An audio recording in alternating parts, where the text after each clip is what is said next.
Today we're taking a look at some sound design concepts from Terminator 2, Star Wars, and The Matrix to learn how we can apply them to our own projects. Before we jump in, I wanted to again remind you about my road reel, which is going on right now, and they're giving $1 million worth of cash prizes and gear away. It's an incredible contest, the biggest one online for short films. Every year they make it bigger and better, and it really is an amazing opportunity for filmmakers. I'm actually one of the judges again this year, and submissions do close on October 7th, so make sure you jump to the notes below to find the link for all the details on that so you can get involved if you haven't already.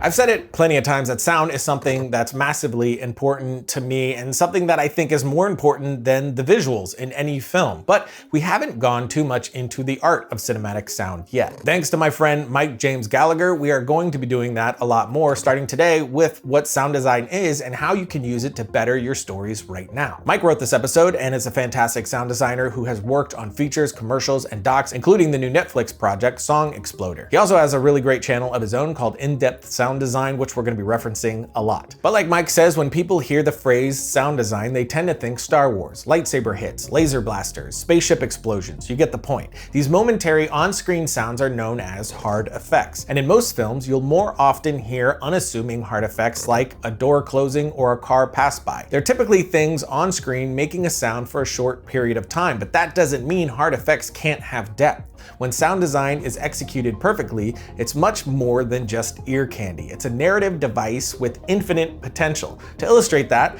let's deconstruct a shotgun blast from Terminator 2 Judgment Day. Hey, hey!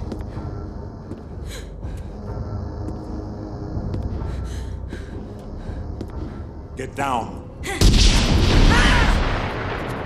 That sound could have just been a shotgun going off in a hallway, but there's a lot more going on in that blast. And it's not there just so it can sound massively cool, which it does, but it's all for a reason. Arnie shoots the same gun 6 more times afterwards, but it's not the same as the first massive blast. The subsequent shots are more bare. They don't have the canyony echo and those extra bits because the first shotgun blast needed that narrative weight. Get down.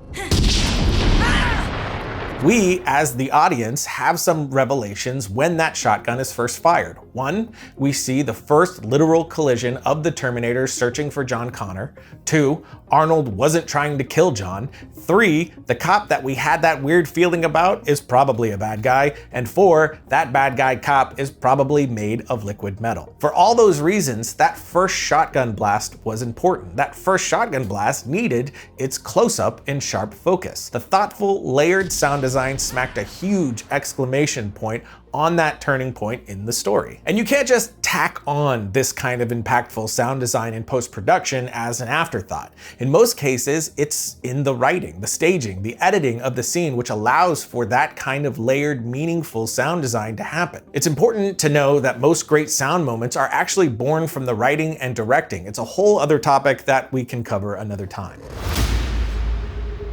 Sound designer and re-recording mixer Gary Rydstrom mentions in the video's commentary that in the early 90s, James Cameron communicated to him the concept of hyper-real, bigger-than-life sound. It's crazy to think now that that was a novel concept 30 years ago, since now we're neck-deep in Transformers and Marvel-type films where there's no shortage of hyper-reality in that sound.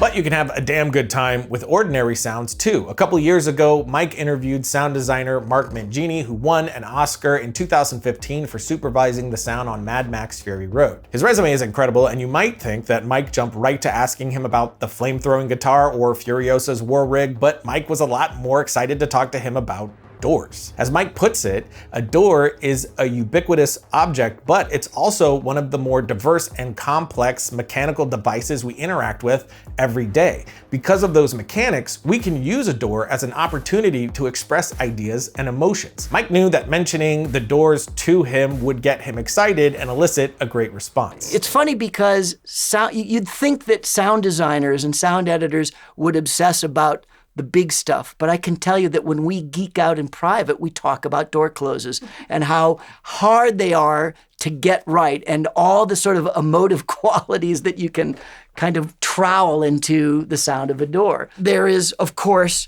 getting the sound of the size of the door. And there's the materials: wood, glass, metal. There's a million substances that a door can be made out of, and whether they're solid or hollow.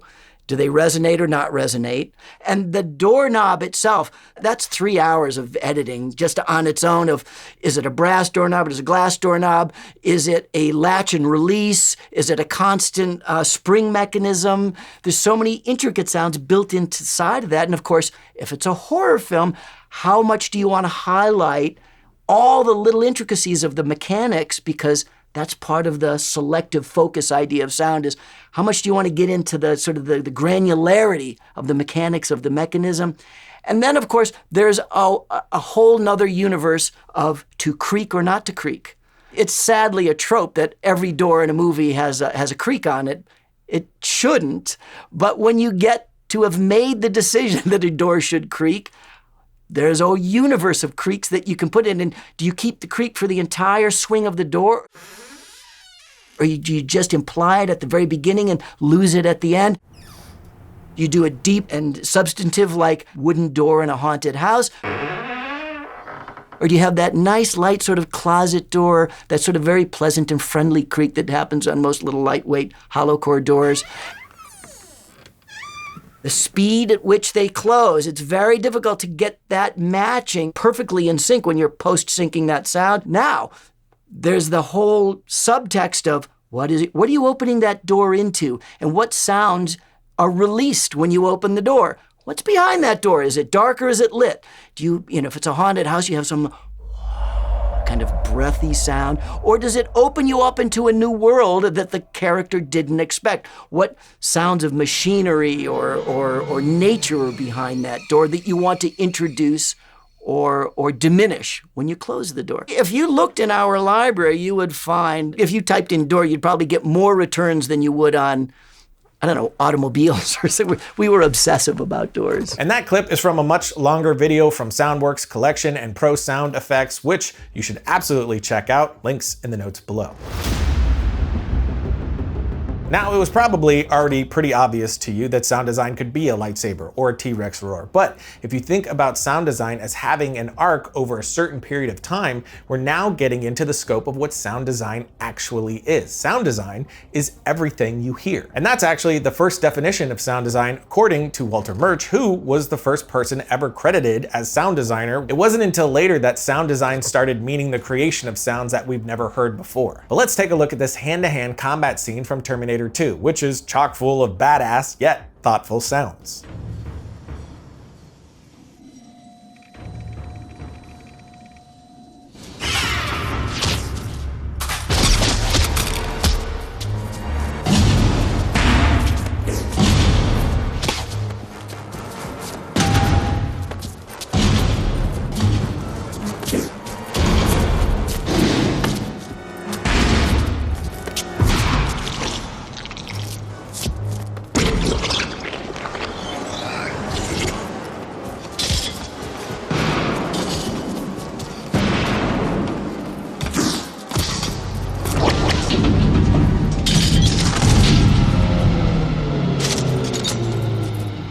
In that scene, you obviously heard a lot of great hard effects, but let's think about how sound develops over the course of the scene. The first thing to notice here is how quiet it all starts. The sound of the Terminator's footsteps, leather, zippers, and buckles help to inform the audience how quiet it is. The suspense builds until the T-1000 lunges from out of nowhere. T2, as a film, uses the juxtaposition of loud, quiet, loud, often, and it's an example of one of our most powerful cinematic tools: contrast.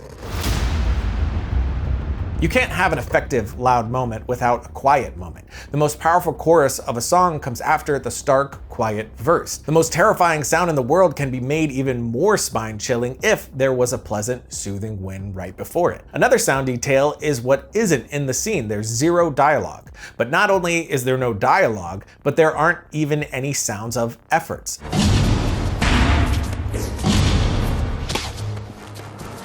Efforts are vocalizations of exertion or pain. The grunt when someone throws a punch or lifts a heavy object.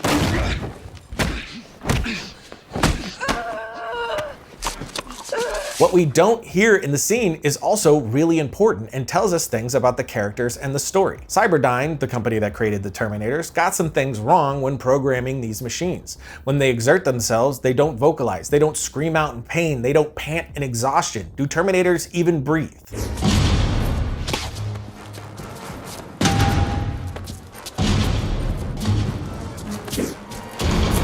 It's one of the things that makes the Terminator seem oddly unhuman. Cyberdyne's bug is actually a feature of T2's soundtrack. The Terminator's disturbing silence is one of the ways they reveal their lack of humanity, and that lack of sound is a story element. Even the ambience track is reacting to the action you're seeing. Everything surrounding the scene is made to be alive, giving you information and moving the scene forward for you to react emotionally to the story.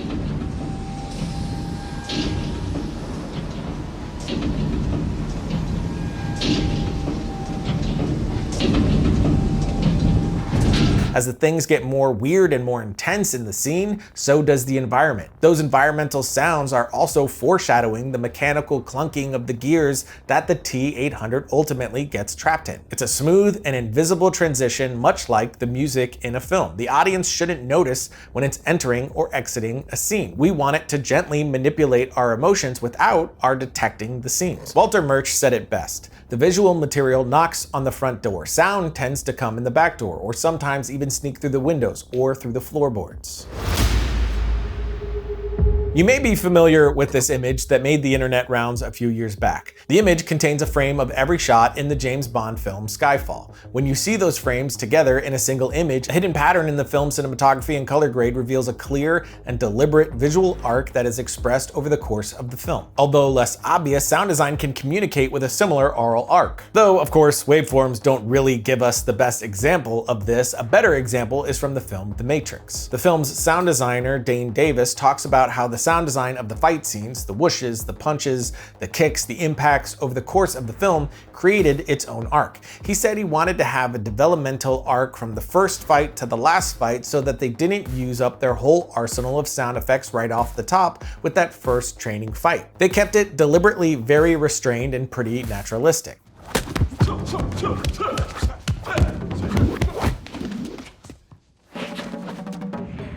Then in the final sequence, when Smith and Neo fight in the subway station, the sound editors could pull out all the stops and make the scene huge and explosive and painful on every level.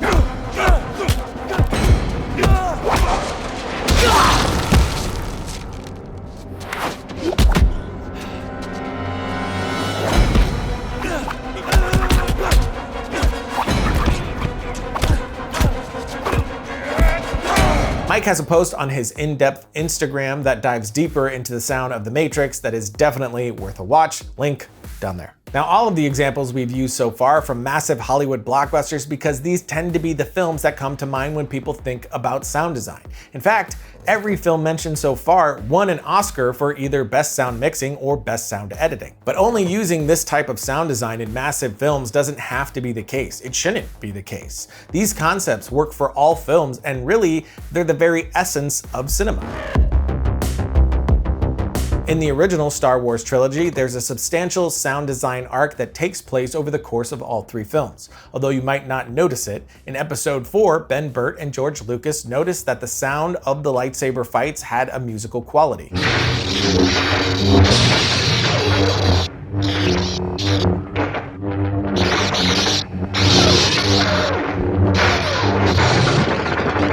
They decided to forego music altogether. They enjoyed the musicality and the raw credibility the sound of the lightsabers projected. But as the trilogy builds and the connection between Luke and Vader grow more and more, music finds its way into those scenes. The music builds on top of that strong foundation of the lightsaber sound to culminate in Luke making amends with his father.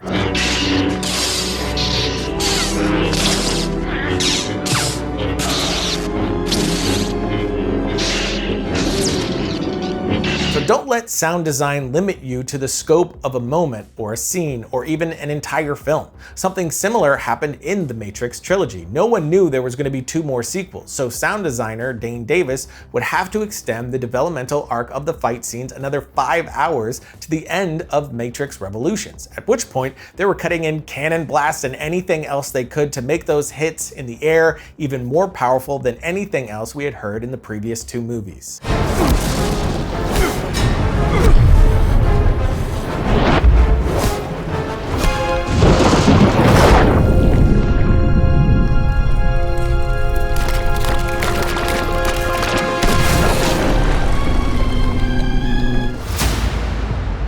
Maybe your comedy short isn't full of bigger-than-life violence or sci-fi vehicles, but some moments, even entire scenes, might beg you to take the sound design to a tasteful place of hyper-reality to extract those extra laughs. Your dramatic romance film might necessitate a horror-esque wind howl to tell the audience something or create oral interest and style. After that, challenge yourself to take your cinematic sound beyond just the moments. If Mark Mangini can get excited about doors, any kind of film can utilize exciting sound design. To be cinematic is to be bold with sound, so go the extra mile. Massive thank you to Mike James Gallagher for all of his help in making this episode. Again, go check out his incredible channel, In-Depth Sound Design, and his Patreon. There you get access to pro sound effects and more invaluable information that he has on the art and craft of cinematic sound. So definitely jump over there to show support for all the education he puts out. And until next time, don't forget to write, shoot, edit, repeat.